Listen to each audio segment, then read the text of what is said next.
औज़ुबिल्लाहिस्समीउल-अलीम मिनश्शैतानिर्रजीम बिस्मिल्लाहिर्रहमानिर्रहीम। आज हम माइक्रोसॉफ्ट एक्सेल को देखेंगे और इसमें कुछ चीज़ें हम की पॉइंट्स जो है वो नोट करेंगे। सबसे पहले माइक्रोसॉफ्ट एक्सेल एक स्प्रेडशीट सॉफ्टवेयर है। माइक्रोसॉफ्ट एक्सेल एक स्प्रेडशीट सॉफ्टवेयर है जो कि माइक्रोसॉफ्ट कॉरपोरेशन ने डेवलप की है। ये बेसिकली एमएस ऑफिस का ही पार्ट है और इसमें हम बेसिकली डाटा को ऑर्गेनाइज करते हैं, डाटा को एनालाइज करते हैं, विजुअलाइजेशन ऑफ डाटा करते हैं। और ये जो एक्सेल है ये बेसिकली बहुत ज़्यादा यूज़ होती है बिजनेस के अंदर, एजुकेशन सेक्टर के अंदर, फाइनेंस के अंदर, इंजीनियरिंग के अंदर और कुछ पर्सनल टास्क के लिए भी एक्सेल को यूज़ किया जाता है। अब एक्सेल के जो इंटरफेस है वो इस तरीके से डिज़ाइन किया गया है कि यूज़र को बड़ी आसानी हो और वो इजीली डाटा को वहाँ पे ऑर्गेनाइज कर दे। स्प्रेडशीट जो बेसिकली रोज एंड कॉलम की सूरत में है, ये हमारी रो है और इसी तरह ये कॉलम है। रोज एंड कॉलम की सूरत में स्प्रेडशीट जो है ये बनाई गई है। ग्रिड लाइन की सूरत में वर्टिकल और हॉरिजेंटल जो है वो इसमें हमने डायरेक्शन में शीट को बनाया गया। अच्छा, जो स्प्रेडशीट है बेसिकली ये एक्सेल से पहले ही थी, यानी कि इलेक्ट्रॉनिक जो हमारे पास स्प्रेडशीट है इससे पहले भी स्प्रेडशीट का कंसेप्ट मौजूद था। जैसे बड़े बड़े रजिस्टर थे उस वक़्त, लेजर और डेबिट क्रेडिट और इस तरीके से जो चीज़ें थीं वो बड़ी बड़ी शीटों पे जो है वो शो की जाती थी। जैसे कि न्यूज़पेपर है तो न्यूज़पेपर की जो शीट है वो बड़ी है, फैली हुई शीट है, बड़ी शीट है। तो उसके अंदर जो है मुख्तलिफ डाटा जो है वो ऑर्गेनाइज किया जाता है। इसी तरह जो एक्सेल की शीट है वो भी काफ़ी बड़ी शीट है और फैली हुई शीट है। अच्छा, इसमें जब हम इंटरफेस को डिस्कस करते हैं तो सबसे पहले ऊपर टाइटल बार है। टाइटल बार क्या करता है? ये तो एक तो टॉप के ऊपर ये लोकेटेड है, दूसरा ये है कि इसके ऊपर एक्सेल का नेम भी शो हो रहा होता है। तो ये हमारा टाइटल बार है ऊपर, ठीक है। इसके ऊपर ये एक्सेल भी लिखा हुआ है और नेम भी लिखा हुआ है जिस नेम से हमने सेव किया हुआ। उसके बाद क्विक एक्सेस टूल बार है। क्विक एक्सेस टूल बार ये हमारा क्विक एक्सेस टूल बार है जहाँ पे हम अपनी रिसेंट यूज कमांड देते हैं या फ्रीक्वेंटली यूज कमांड देते हैं जिनको बहुत ज़्यादा हमने यूज करना होता है। और इसके बाद फिर रिबन है। रिबन क्या करता है कि रिबन के अंदर ये मुख्तलिफ हमारी कमांड्स भी हैं, ये टैब्स हैं ऊपर। टैब्स के अंदर मुख्तलिफ कमांड, हर टैब के अंदर डिफरेंट कमांड्स हैं और ये रिबन है सारा। बहुत ज़्यादा जो यूज़ होने वाला रिबन है वो होम रिबन है। होम रिबन बहुत ज़्यादा यूज़ होता है। इसके अंदर ऐसी कमांड्स होती हैं जो फ्रीक्वेंटली यूज़ हो रही होती हैं, या आप समझ लें कि 80% ये कमांड यूज़ होती हैं, या जो यहाँ पे ये फीचर दिए हूँ ये 80% हमारे फीचर्स होते हैं। उसके बाद जो रिबन है, होम रिबन है, इंसर्ट, पेज लेआउट, फार्मूला बार, व्यू, ये डिफरेंट रिबन मौजूद हैं। और ईच टैब हैज़ ग्रुप्स जिसमें रेलेवेंट कमांड्स होती हैं, ठीक है। अलाइनमेंट है, फ़ॉन्ट है, नंबर है, तो डिफरेंट ये हमारे यहाँ पे ग्रुप्स दिए गए हैं। जैसे ये क्लिपबोर्ड है, फ़ॉन्ट है, अलाइनमेंट है, नंबर है, तो डिफरेंट ग्रुप्स हैं और हर ग्रुप के अंदर डिफरेंट कमांड हैं या रेलेवेंट कमांड्स हैं। इसके बाद नेम बॉक्स है जिसमें हम सेल का हमारा नेम आता है, ये नेम बॉक्स है। कोई भी सेल है इसका नंबर आएगा। J16 है, मीन के 16 रो है और J कॉलम है, J16। तो इसका एक एड्रेस होता है क्योंकि इन एड्रेसेस को हमने लेटर ऑन यूज़ करना है। उसके बाद फिर वर्किंग एरिया है, वर्कशीट है जो ग्रिड की सूरत में होता है।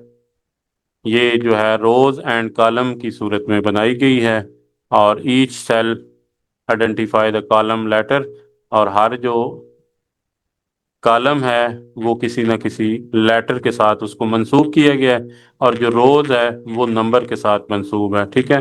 रोज स्टार्ट हो रही हैं एक से लेके ऑनवर्ड और जो कॉलम है वो ए से स्टार्ट हो रहा है। इसके बाद शीट टैब्स हैं, यानी कि ये नीचे जो टैब्स दिए हुए हैं शीट टैब्स।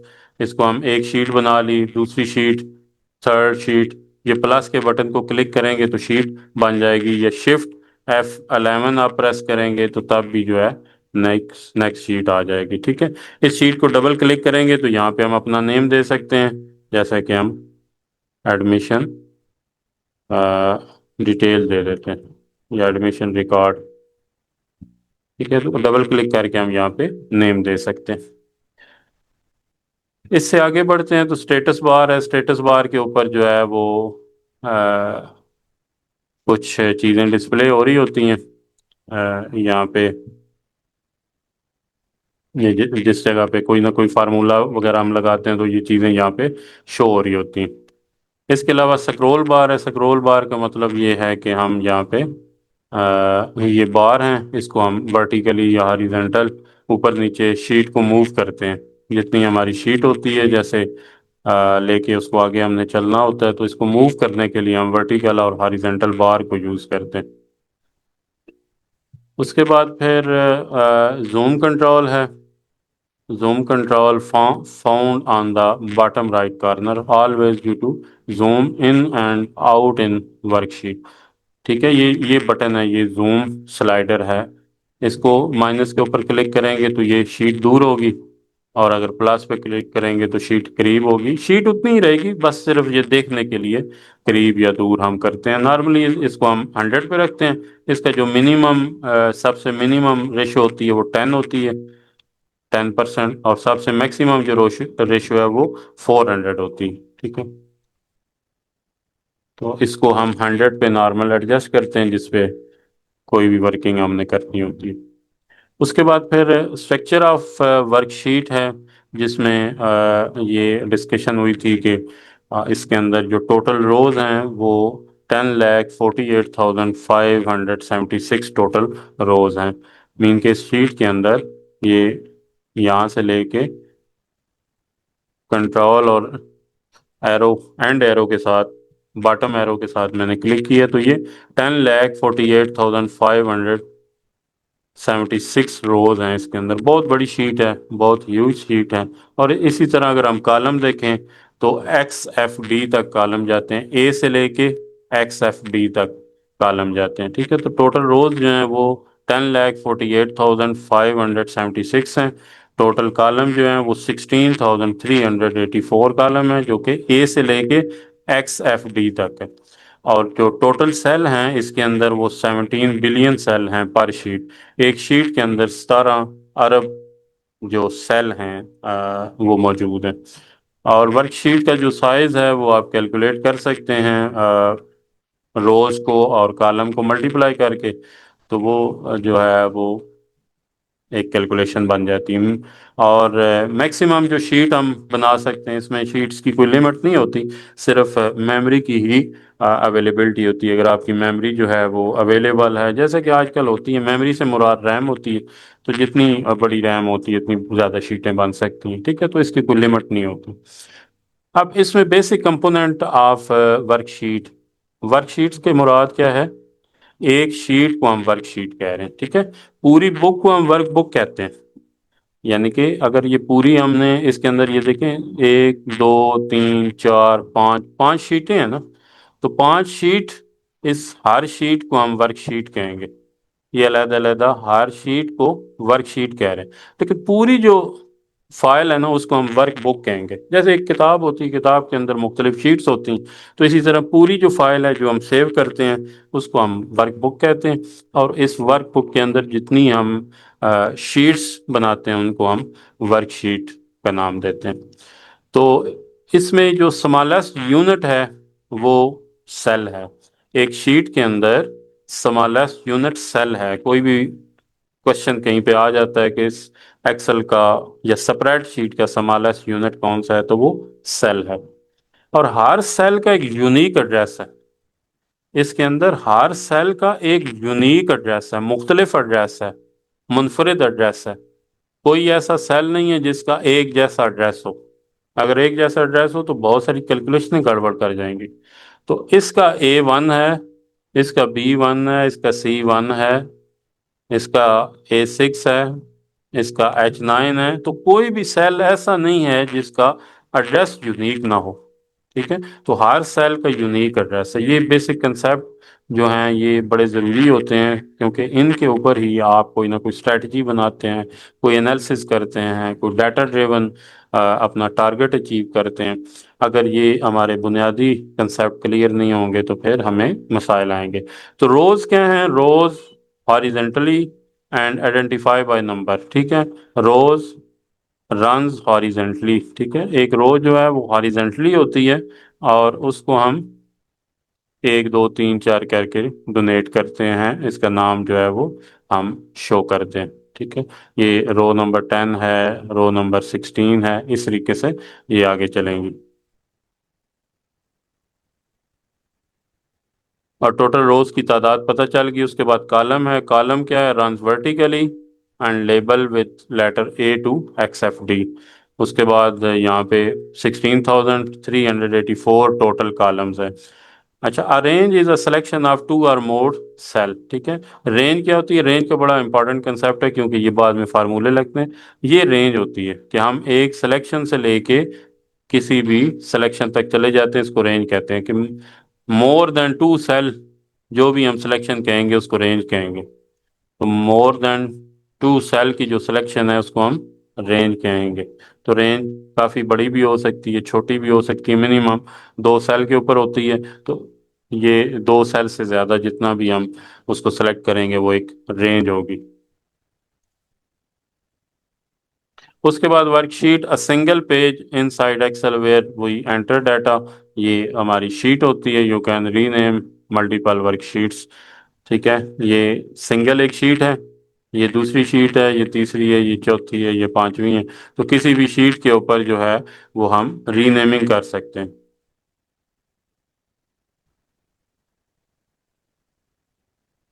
किसी भी शीट के ऊपर रीनेमिंग भी हो सकती है, और एक सिंगल शीट जो है वो सेपरेटली हम उसको वर्कबुक वर्कशीट कहते होते हैं। इसी तरह जो कुछ की फैक्टर्स हैं, फाइल एक्सटेंशन जो है वो .xlsx है। XLSX ये एक्सटेंशन है। एक्सटेंशन से मुराद किसी भी फाइल की एक पहचानने के लिए जो है वो एक एलोकेशन की जाती है। ठीक है, तो इस वक्त जो हमारी एक्सेल की एक्सटेंशन है वो XLSX है। ठीक है, एक्सटेंशन कहाँ से पता चलती है? देखें, ये एक वर्क ये वर्क बुक है। ठीक है, वर्क बुक है। इसकी एक्सटेंशन देने के लिए राइट क्लिक करते हैं और यहाँ पे प्रॉपर्टीज का ऑप्शन आता है। प्रॉपर्टीज के ऑप्शन में जाते हैं और यहाँ पे ये वर्क बुक की ये एक्सटेंशन दी हुई है, XLSX। ये एक्सेल की एक्सटेंशन है। इससे पता ये चलता है कि ये फाइल एक्सेल की। ठीक है, हो सकता है कि आपके कंप्यूटर में एक सॉफ्टवेयर ऑफिस का है वो इंस्टॉल ही ना हो, एक्सेल है वो इंस्टॉल ना हो। तो आपको क्या पता चलेगा? आपको किसी ने फाइल भेज दी है और उसने कहा कि इस फाइल के अंदर कुछ भी वर्किंग करें, तो आपको कैसे पता चलेगा कि ये फाइल जो है वो एक्सेल की फाइल है, जबकि सॉफ्टवेयर भी आपके पास नहीं है? तो आप उसकी एक्सटेंशन देखेंगे। एक्सटेंशन कैसे देखेंगे? प्रॉपर्टीज में जाके उसकी एक्सटेंशन देखेंगे, चेक करेंगे। वहां से आपको अंदाजा होगा कि ये फलां सॉफ्टवेयर की फाइल है और इसको जो है वो हम ये वाला सॉफ्टवेयर इंस्टॉल करेंगे, या इसके लिए फलां सॉफ्टवेयर होगा तो फिर ये फाइल चलेगी। ठीक है, उसके बाद जो मैक्सिमम करेक्टर आ सकते हैं एक सेल के अंदर, वो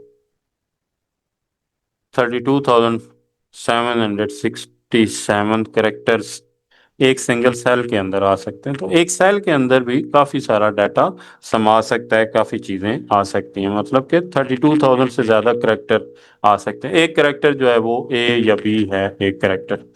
इसी तरह फार्मूला की जो लेंथ होगी, जो हम फार्मूला लगाएंगे, वो 8,000 करेक्टर उसके अंदर आ सकते हैं। More than 8,000, 8,192 character in one formula.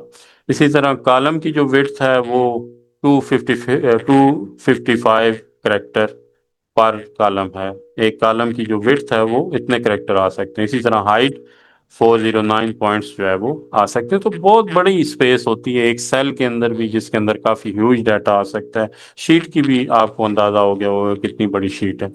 अब जो एक एक्सटेंशन होती है फाइल एक्सटेंशन, जैसे कि हमने डिफाइन किया गया, file extension is the group of letters after the dot. किसी भी फाइल को जब हम नाम लिखते हैं तो हम हमेशा एक्सेल की फाइल होगी तो हम इस तरीके से उसका नाम लिखते हैं। ठीक है, ये एग्जैक्टली पूरा नेम होता है उस फाइल का जो भी हम लिख रहे होते हैं। तो इसको मैं यहाँ पे एग्जाम्पल के तौर पे यहाँ पे कर देता हूँ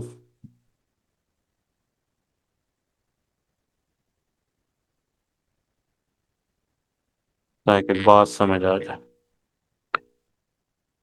तो file extension is the group of letters after the dot. After the dot ये जो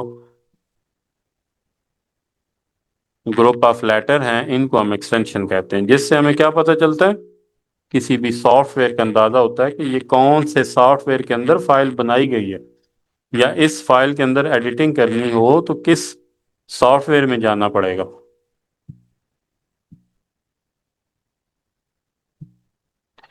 उसके बाद ये है कि a file extension is the group of letter after the dot at the end of a file name। ये file का name हमने रखा, इस फाइल के बाद ये डॉट है और डॉट के बाद ग्रुप ऑफ लेटर्स है जिसको हम एक्सटेंशन कहते हैं। It tells the computer which programme should open the file, कि कौन सा प्रोग्राम है जो कि फाइल को ओपन करेगा। यानी कि एक्सटेंशन ये बता रही है हमें कि ये किस सॉफ्टवेयर में फाइल बनाई गई है, और इसको अगर दोबारा आपने एडिट करना है, अमेंडमेंट करनी है, तो आपने किस प्रोग्राम के अंदर जाना। जैसे कि कोरल ड्रा एक सॉफ्टवेयर है, उसके लिए हम फाइल बनाते हैं, तो उसकी जो एक्सटेंशन होती है उसको हम कहते हैं CDR फाइल। कोरल के अंदर जो फाइल बनती है उसको हम CDR फाइल कहते हैं, CDR फाइल। तो सपोज हमने कुछ भी उसका नाम रखा है, सपोज banner.cdr, तो अब ये फाइल जो है ये हमें बता रही है कि ये भाई एक्सेल की फाइल है। ये किसी और सॉफ्टवेयर में ओपन हो सकती है, लेकिन अगर इसमें एडिटिंग करनी है, इसमें चेंजिंग करनी है, इसमें मॉडिफिकेशन करनी है, इसमें कोई इम्प्रूवमेंट लानी है, तो आपको CDR फाइल जो है वो आ, लेके आनी पड़ेगी। मतलब CDR फाइल जो है वो एक कोरल ड्रा के अंदर ओपन होगी। उसके बाद हम आ जाते हैं एग्जाम्पल ऑफ फाइल एक्सटेंशन। ठीक है, तो एक्सेल की जो फाइल एक्सटेंशन है वो डॉट XLSX है, और जैसे हम नाम लिखते हैं report.XLSX, तो पूरा फाइल का जो नेम होता है ना वो एक्सटेंशन के साथ होता है। ठीक है, तो जिस भी सॉफ्टवेयर के अंदर हम फाइल बनाते हैं वो डेफिनेटली उसके साथ एक्सटेंशन ऐड हो जाती है। इसी तरह वर्ड की कोई फाइल होगी तो assignment.docx क्या है, ये एक्सटेंशन है।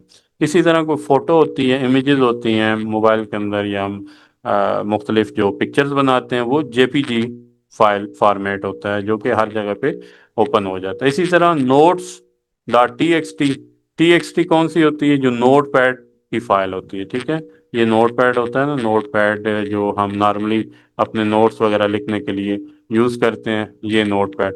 तो इसकी फाइल की एक्सटेंशन क्या होती है, ये जो नोट पैड होता है इस की एक्सटेंशन जो है वो TXT होती है, जिसके अंदर हम प्लेन टेक्स्ट लिखते होते हैं। इसी तरह PDF जो फाइल होती है वो .PDF फॉर्मेट के अंदर होती है। Portable document format, portable document format हर फाइल के साथ उसका, मतलब हर सॉफ्टवेयर के साथ उसका एक लिंक होता है, और सॉफ्टवेयर के अंदर ये फैसिलिटीज होती हैं कि वो आप PDF फाइल बना सकते हैं। जैसे वर्ड के अंदर है तो वो आप वहाँ पे PDF फाइल बना सकते हैं। तो PDF फाइल जो है वो पोर्टेबल डॉक्यूमेंट फॉर्मेट है, वो आप जहाँ पे भी लेके जाएंगे वो ओपन हो जाती है, और उसके अंदर जो भी आपने चेंजिंग की होती है, कलर दिए होते हैं, फॉर्मेटिंग की होती है, वो सेम रहती है, उसमें चेंजिंग नहीं होती। और किसी के साथ अगर आपने डॉक्यूमेंट शेयरिंग करनी है तो हमेशा PDF डॉक्यूमेंट ही शेयर किया जाता है।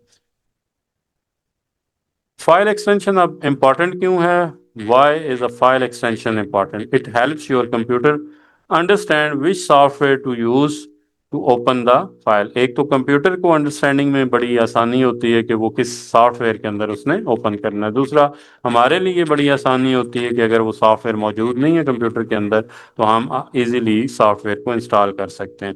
Without the correct extension the file में नॉट ओपन प्रॉपरली। आप यही फाइल किसी और सॉफ्टवेयर में ओपन करेंगे तो ये ओपन नहीं होगी। जैसे कोरल की फाइल होती है, कहीं और ओपन करेंगे नहीं ओपन होगी, ठीक है। इसी तरह मुख्तलिफ सॉफ्टवेयर की जो फाइल होती हैं वो अपने सॉफ्टवेयर के अंदर ही ओपन की जाती है। इसके बाद spreadsheet. What is spreadsheet? A spreadsheet is a digital sheet. अब ये एक डिजिटल शीट बन चुकी है, ठीक है। वरना स्प्रेडशीट की जो तारीख है वो ये है कि इलेक्ट्रॉनिक डॉक्यूमेंटेशन से पहले भी स्प्रेडशीट होती थी, बड़े बड़े रजिस्टर होते थे, तो उनको हम स्प्रेडशीट कहते हैं। तो a spreadsheet is a digital sheet made up with rows and columns. Spreadsheet rows and column से मिलके बनती है, जिसमें मुख्तलिफ सॉफ्टवेयर हैं जो स्प्रेडशीट सॉफ्टवेयर यूज होते हैं। लेकिन एक्सेल जो है वो बहुत ज़्यादा, क्योंकि प्रोमिनेंट सॉफ्टवेयर है। प्रोमिनेंट इसलिए है क्योंकि ये बेसिकली माइक्रोसॉफ्ट ने बनाया है ना। तो माइक्रोसॉफ्ट ने बनाया, तो जो विंडोज़ हम यूज़ करें वो भी माइक्रोसॉफ्ट ने बनाई है, तो उसकी कंपेटिबिलिटी बड़ी ज़बरदस्त है। तो बहुत सारी जो अदर ऑर्गेनाइजेशंस हैं वो कंपेटिबिलिटी के मसले आते हैं, या अदर बहुत सारे ऐसे इश्यूज आते हैं जो एक्सेल की निस्बत जो है वो ज़्यादा कंपेटेबल नहीं होती चीज़ें। तो इसलिए ये ज़्यादा बेहतर है कि स्प्रेडशीट एक डिजिटल शीट है और ये रोज एंड कॉलम से मिलके बनती है। Use to organise, store and analyse the data. Computer का सबसे बड़ा कमाल क्या है कि इसने डाटा को, बड़ी बड़ी फाइलों को एक छोटी सी हार्ड डिस्क के अंदर स्टोर करना हमें दे दी है। अब देखें, एक शीट है एक्सेल की, कितना ज़्यादा डाटा इसके अंदर आ सकता है। आप अगर एक एग्जांपल ले लें किसी बोर्ड की, किसी एजुकेशन कंसल्टेंसी की ले लें, उनके पास अगर दिन के 10 वीज़ाज हो रहे हैं, या एक मंथ के अंदर 100 वीज़ाज हो रहे हैं, या मोर देन दैट हो रहे हैं, तो साल के उनके कितना वीज़े होंगे, फिर वो पिछले साल के उनके कितना वीज़ाज होंगे। तो एक एक लंबी लिस्ट होगी उनकी, जिसमें वो वीज़ाज वगैरह जो है हो रहे होंगे, या उनके कोई एडमिशन के प्रोसेस होंगे। तो आप कितना ह्यूज डाटा जो है वो आप एक शीट के अंदर दे सकते हैं। अगर ये ना हो तो आपको बहुत सारे पेपर लिखने पड़ेंगे, मैनुअल आपको डॉक्यूमेंटेशन बनानी पड़ेगी, रजिस्टर बनाने पड़े, आपको टैग्स लगाने पड़ेंगे, ठीक है। तो उसके लिए फिर बहुत ज़्यादा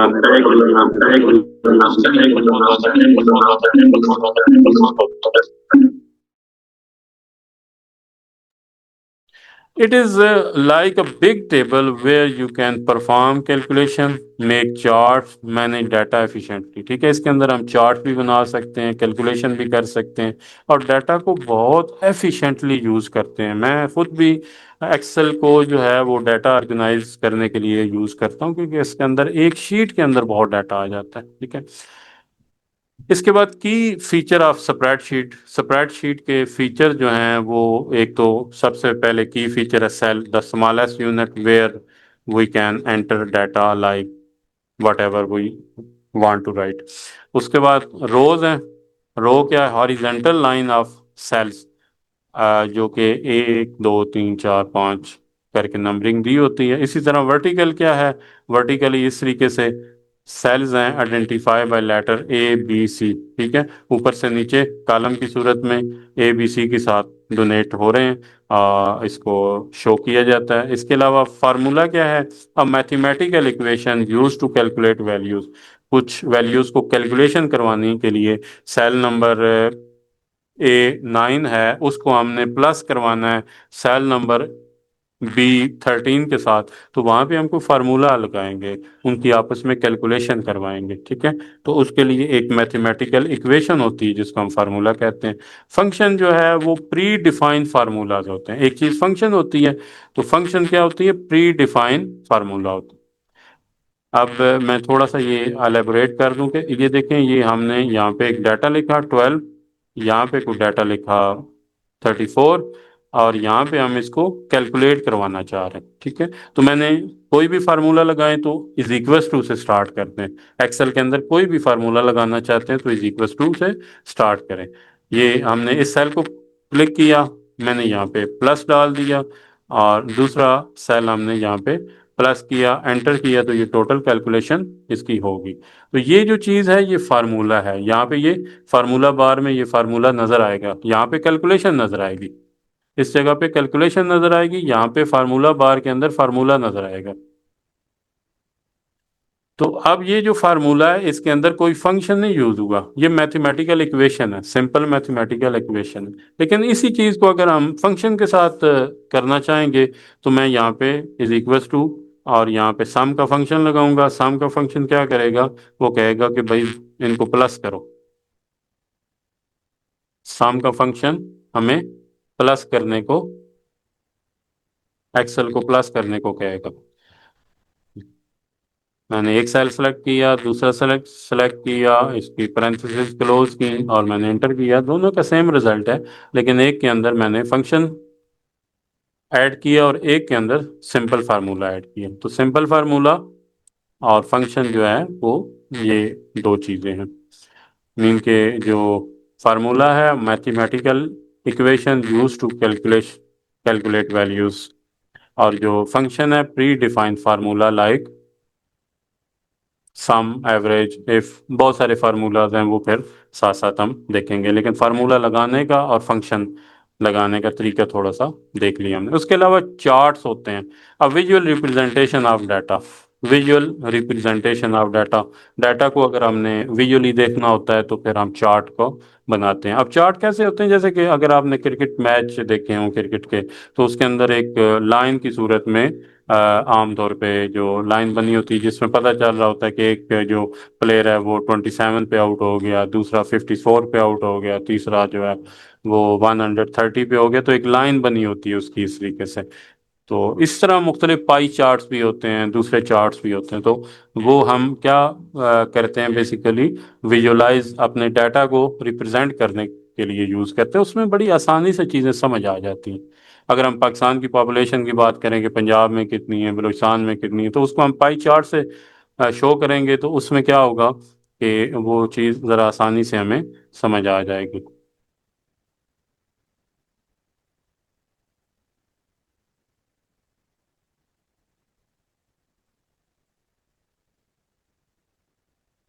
ये मुख्तलिफ चार्ट्स होते हैं, तो इनके अंदर जो है ना आपको डाटा जो है वो आप अंडरस्टैंड बड़ी आसानी से कर लेते हैं। ठीक है, आप देखते हैं कि पाकिस्तान में फ़ीमेल की जो पॉपुलेशन ज़्यादा है या मेल की ज़्यादा है, तो आप उसको ये बार चार्ट से शो कर देते हैं, तो उससे अंदाज़ा हो जाता है कि यार ये फ़ीमेल की एग्जांपल दे रहा हूँ कि फ़ीमेल की ये पॉपुलेशन है, मेल की ये पॉपुलेशन है। तो इस तरीके से मुख्तलिफ चीज़ें जो है ना वो शो करने के लिए ये चार्ट्स बनाए जाते हैं।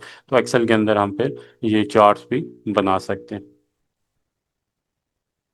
उसके बाद फिर worksheet, a single page is in separate sheet. एक वर्कबुक के अंदर जो एक शीट होती है सिंगल, उसको हम ये वर्कशीट कहते होते हैं। उसके बाद workbook, a separate sheet file, जो पूरी फाइल होती है वो हमारी वर्कबुक होती है। अच्छा, यूज़ ऑफ स्प्रेडशीट, हम इसको बेसिकली बजटिंग के लिए यूज़ करते हैं, फाइनेंशियल प्लानिंग के लिए यूज़ करते हैं। इन्वेंट्री मैनेजमेंट के कुछ सामान रखा हुआ है कहीं पे वेयर हाउस के अंदर, तो उसके लिए होता है। डाटा एनालाइज करने के लिए, रिपोर्टिंग के लिए होता है। इसके अलावा कैलकुलेशन परफॉर्म करनी होती है तो उसके लिए यूज़ करते हैं। लिस्ट क्रिएट करनी हो, शेड्यूलिंग करनी हो, जनरेट्स ग्राफ और चार्ट्स वगैरह करने हो, तो इसके लिए स्प्रेडशीट जो है वो यूज़ होती है। तो पॉपुलर जो स्प्रेडशीट सॉफ्टवेयर हैं उसमें से टॉप के ऊपर माइक्रोसॉफ्ट एक्सेल है, क्योंकि ये माइक्रोसॉफ्ट ने बनाया हुआ है। उसके अलावा गूगल शीट है, इसके अलावा लिब्रे ऑफिस है, उसके अलावा एप्पल नंबर है। तो ये मेन जो सॉफ्टवेयर हैं जो स्प्रेडशीट सॉफ्टवेयर है। ठीक है, तो ये भी इसी तरीके से नज़र आते हैं, इसी तरीके से यूज़ होते हैं। लेकिन जो माइक्रोसॉफ्ट एक्सेल है ये बहुत ज़्यादा जो है वो यूज़ किया जाता है, बहुत ज़्यादा इस्तेमाल किया जाता है, बेहतरीन होता है, और इसके अंदर काफ़ी अच्छे फीचर हैं, काफ़ी डेप्थ है इसके अंदर जो यूज़ की जा सकती हैं। इसके अलावा फिर हम अगर फाइल मेन्यू को देखें, इसके अंदर यहाँ पे फाइल मेन्यू के अंदर जाते हैं तो यहाँ पे कुछ कमांड्स ऐसी होती हैं जो तकरीबन हर सॉफ्टवेयर के अंदर होती हैं। तो ये मैनेजेरियल कमांड्स हैं। ठीक है, जैसे होम है, न्यू है, open, info, save, save as, print, share, export, publish, close, ये चंद एक कमांड्स होती हैं जो कि तकरीबन मिलती जुलती इसी तरह की कमांड हर सॉफ्टवेयर के अंदर आती हैं। अब जो file menu is Microsoft Excel is also called the backstage view. इसको बैक स्टेज व्यू भी कहते हैं। ये जो फाइल मेन्यू है इसको हम बैक स्टेज व्यू भी कहते हैं। It appears when you click the file. जब हम फाइल के ऊपर क्लिक करते हैं तो ये अपीयर होता है। Tap in the top left corner of Excel window. It allows you to manage your worksheet, work files, such as creating, saving, printing, sharing document. ठीक है, तो इसको हम यूज करते हैं, कोई क्रिएट करनी हो फाइल, सेव करनी हो, क्लोज करनी हो, प्रिंट करनी हो, तो इस तरह के टास्क के लिए हम फाइल मेन्यू के अंदर जाते हैं और इसको यूज करते हैं। अब फाइल मेन्यू के अंदर जो कमांड्स ज्यादा यूज हो रही हैं, एक तो न्यू कमांड। न्यू कमांड का क्या मतलब है? Create a new blank workbook. अगर हमने इसको यहाँ पे क्लिक किया और न्यू के ऊपर क्लिक किया तो एक ब्लैंक वर्कबुक बनाने के लिए हम इसको यूज करते हैं। इसी तरह ओपन, ओपन से मुराद ये है कि आप कोई फाइल पहले से बनी हुई है, आप उसको ओपन कर लेंगे। सेव का मतलब है कि फाइल जो है वो सेव करने के लिए। अब अगर ओपन को हम देखें तो हम यहाँ पे क्लिक करेंगे फाइल के ऊपर, ओपन को क्लिक करेंगे तो हमारे पास ब्राउज का ऑप्शन आ जाएगा और हम सर्च करके ढूंढेंगे कि कहाँ पे हमारी एक्सेल की फाइल पड़ी हुई है। तो जहाँ पे एक्सेल की फाइल पड़ी होगी वहाँ पे आप क्लिक करेंगे तो ये यहाँ पे नज़र आ जाएगी आपको एक्सेल की फाइल। इसके अलावा फिर सेव फाइल, जो भी आपने डाटा लिखा है वो आप सेव के बटन को क्लिक करेंगे, कंट्रोल एस करेंगे तो सेव हो जाएगी। इसी तरह सेव एज की कमांड F12 है। और आप सेम कॉपी को किसी और लोकेशन पे सेव करना चाहते हैं तो आप सेव एज करते हैं, या आप नेम चेंज करना चाहते हैं तो आप भी सेव एज करते हैं।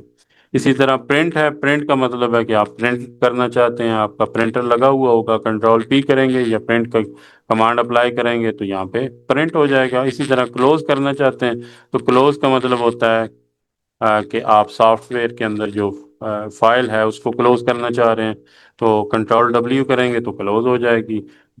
और इसी तरह info shows file properties permission and variation history, version history.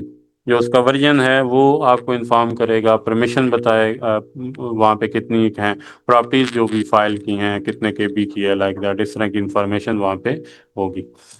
इसके अलावा एक्सपोर्ट करना चाहेंगे तो save the file as PDF or other format. अगर हमको फाइल जो है वो बना लेते हैं और उसको एक्सपोर्ट करते हैं, पीडीएफ में हमने एक्सपोर्ट करना है या नॉर्मल एक्सेल फाइल फॉर्मेट के अंदर एक्सपोर्ट करना है तो ये यहाँ से करेंगे। इसी तरह शेयरिंग है और इसी तरह ऑप्शन का अकाउंट का है और फीडबैक का यहाँ पे ये ऑप्शन है। रिसेंट है, एग्जिट क्लोज करने के लिए होता है। ठीक है, तो ये कमांड यहाँ पे होम रिबन के अंदर हैं जो कि बुनियादी तौर पे हम बहुत ज़्यादा यूज़ करते हैं।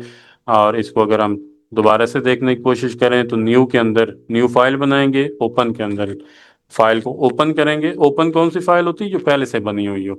इसी तरह इन्फो के अंदर हमें इंफॉर्मेशन मिल जाएगी, डिटेल मिल जाएगी, कब मॉडिफिकेशन हुई है, लास्ट क्रिएटेड कब हुई है, ये डिटेल इसके अंदर इन्फो के अंदर आ जाती है। इस तरह सेव, उसी फाइल को सेव करना चाहेंगे तो सेव हो जाएगी। अगर फाइल की लोकेशन चेंज करना चाहेंगे या इसी फाइल का नेम चेंज करना चाहेंगे तो फाइल को हम सेव एज करेंगे। इसी तरह प्रिंट करना चाहेंगे, जब प्रिंटर लगा हुआ हो तो हम यहाँ से प्रिंट की कमांड देते हैं और वो प्रिंट हो जाता है। ठीक है, इसमें ये फर्दर कुछ चीज़ें और हैं, इनको फर्दर हम डिस्कस करेंगे। इसी तरह शेयरिंग है। आप कहीं फाइल सेव करना चाहते हैं, ईमेल वगैरह करना चाहते हैं तो शेयरिंग होती है। एक्सपोर्ट करते हैं यानी कि आप किसी भी पीडीएफ वगैरह में एक्सपोर्ट करके सेव करना चाहते हैं तो यहाँ से कर सकते हैं। फाइल का नेम ऊपर चेंज कर देते हैं हम और नीचे पीडीएफ की सूरत में यहाँ पे पब्लिश कर देते हैं, तो ये फाइल इस तरीके से जैसे ऊपर ये पड़ी हुई है फाइल इसी तरह पब्लिश हो जाएंगी। इसी तरह क्लोज है। क्लोज से क्या होगा कि आपकी जो फाइल है वो क्लोज हो जाए। तो ये चंद एक चीज़ें थी यहाँ पे जिनको हमने देखा है। उसके बाद अभी हमारे पास 2-3 मिनट्स हैं। सबसे पहले तो ये होम रिबन के ऊपर आए तो क्लिप बोर्ड का ऑप्शन है जिसमें cut, copy, paste, paste format. ठीक है, ये चीज़ यहाँ पे हमने इसको सिलेक्ट किया, यहाँ से कट किया, और ये चाह रहे हैं हम यहाँ पे लेके आने के लिए, तो यहाँ पे पेस्ट करेंगे तो वो चीज़ यहाँ से ख़त्म हो जाएगी, यहाँ पे चली जाएगी। कॉपी के लिए ये मैं इसको सेलेक्ट करूँगा, कॉपी का ऑप्शन क्लिक करूँगा, यहाँ पे पेस्ट करूँगा तो वो चीज़ वहाँ पे भी रहेगी, यहाँ पे भी रहेगी, कॉपी है। अब इसके अंदर मैंने कुछ डिज़ाइन बना दिया, कुछ इसका मुख्तलिफ इसके अंदर ऑप्शन जो हैं वो अप्लाई कर दिया, कोई फ़ॉन्ट का साइज़ दे दिया, और कोई फ़ॉन्ट के कलर दे दिए, तो मुख्तलिफ चीज़ें अप्लाई होगी। अब ये कुछ ना कुछ इसके ऊपर अप्लाई हो गया। अब मैं क्या करूँगा कि मैं बजाय के 10-12 कमांड जो मैंने इस जगह पे अप्लाई की हैं वही सेम मैं चाह रहा हूँ कि हर जगह पे मैं अप्लाई करूँ, तो फॉर्मेट पेंटर को क्लिक करूँगा, और सबसे पहले इसको जो भी मैंने फॉर्मेटिंग बनाई है इसके ऊपर क्लिक करूँगा, उसके बाद फॉर्मेट पेंटर के ऊपर क्लिक करूँगा, और यहाँ पे जो जिस जगह पे हमने अप्लाई करनी होगी फॉर्मेटिंग क्लिक करेंगे तो वो सारी की सारी फॉर्मेटिंग यहाँ पे अप्लाई हो जाएगी, ये बार बार करना नहीं पड़ेगा इस। तो ये चंद एक कमांड यहाँ पे हैं। उसके बाद फिर ये फ़ॉन्ट के अंदर बोल्ड, इटैलिक, अंडरलाइन, ये सेम वही कमांड है जो वर्ड के अंदर हम यूज़ करके आए हैं, और इसमें कोई ज़्यादा प्रॉब्लम नहीं है। इसको सेलेक्ट करेंगे, बोल्ड का बटन एक दफ़ा दबाएंगे तो बोल्ड हो जाएगा, दूसरी दफ़ा दबाएंगे तो बोल्ड ख़त्म हो जाएगा। इस तरह अटैलिक एक दफ़ा प्रेस करेंगे अटैलिक अप्लाई हो जाएगा, दूसरी दफ़ा प्रेस करेंगे तो वो ख़त्म हो जाएगी। इसी तरह अंडरलाइन के लाइन नीचे देने के लिए, और इसी तरह डबल लाइन देने के लिए यहाँ पे ऑप्शन मौजूद हैं। इसके अलावा बॉर्डर का ऑप्शन मौजूद है, किसी भी सेल को हाईलाइट करने के लिए बॉर्डर दिया जाता है। इसी तरह हाईलाइट करने के लिए कलर, मुख्तलिफ कलर यहाँ पे दिए हुए हैं, इनको हाईलाइट करने के लिए यूज़ करते हैं। इसी तरह फ़ॉन्ट का कलर देने के लिए, फ़ॉन्ट को मुख्तलिफ कलर देने हैं तो यहाँ से आप फ़ॉन्ट का कलर चूज़ करेंगे, ठीक है। और इसी तरह साइज़ को बड़ा करना चाहेंगे तो यहाँ से हम साइज को बड़ा कर सकते हैं, जिस चीज़ के सिलेक्ट करेंगे, जिस टेक्स्ट को सिलेक्ट करेंगे उसका जो फ़ॉन्ट का साइज़ है वो बड़ा हो जाएगा। इसी तरह फ़ॉन्ट का साइज़ छोटा करने के लिए ये साथ वाला बटन यूज़ करते हैं। इंक्रीज फ़ॉन्ट और डिक्रीज फ़ॉन्ट, ये दो ऑप्शन हैं। इसके अलावा यहाँ पे फ़ॉन्ट इटसेल्फ भी दिए हुए हैं, आप 72 तक फ़ॉन्ट दे सकते हैं, और अगर इससे ज़्यादा फ़ॉन्ट देना हो तो फिर आपको यहाँ पे क्लिक करना पड़ता है।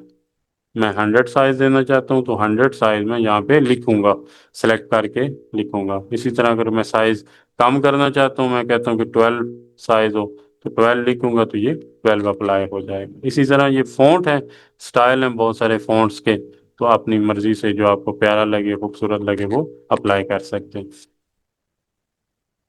अब मेरा ख्याल है यहाँ तक क्लास को रोकते हैं, यहाँ पे वाइंड अप करते हैं। शहजाद अनवर बिलाल, अल्लाह हाफ़िज़।